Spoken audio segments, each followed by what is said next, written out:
Surat suara pada proses Pilkada Buleleng 2017 dipastikan rampung dicetak pada pekan depan. Komisi Pemilihan Umum Buleleng telah menyelesaikan proses tender, sehingga surat suara pun akan dicetak pada pekan ini oleh percetakan yang ada di Kabupaten Klaten, Jawa Tengah. Proses pencetakan sendiri sudah diawali dengan penandatangan dummy spesimen surat suara. Penandatangan dummy ini dilakukan oleh tim pemenangan masing-masing pasangan calon di Sekretariat KPU Buleleng Minggu sore. Setelah dilakukan pengecekan identitas, kedua paslon spesimen surat suara ini akan segera dicetak oleh perusahaan PT Macan Jaya Cemerlang di Kabupaten Klaten, Jawa Tengah. Dokumen daftar pasangan calon sendiri akan dipasang di 1081 tempat pemungutan suara atau TPS. Dokumen serupa juga akan dipasang di 148 desa kelurahan yang ada di Buleleng. Komisioner KPU Buleleng, Luh Putu Sriwidiastini menjelaskan bahwa setelah pencetakan dilanjutkan dengan pengepakan yang dilakukan pada tanggal 6 sampai 7 Januari dan surat suara diprediksi tiba di Buleleng pada 9 Januari 2017.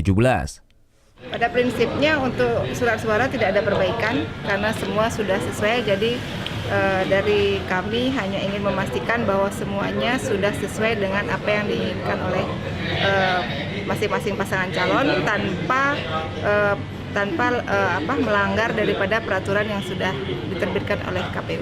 Penandatanganan dummy yang tentunya nanti itu sudah sesuai, dummy yang tadi ditandatanganin sudah sesuai dengan cetakan yang di penyedia yang di Klaten.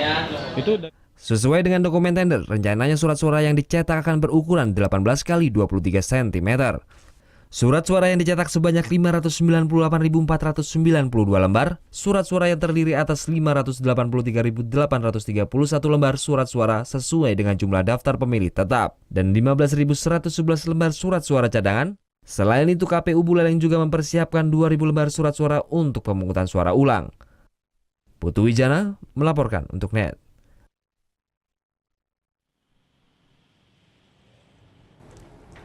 Thank you. Udah selesai nonton beritanya? Jangan pergi dulu dong. Subscribe dulu dan nonton tayangan lainnya di sini.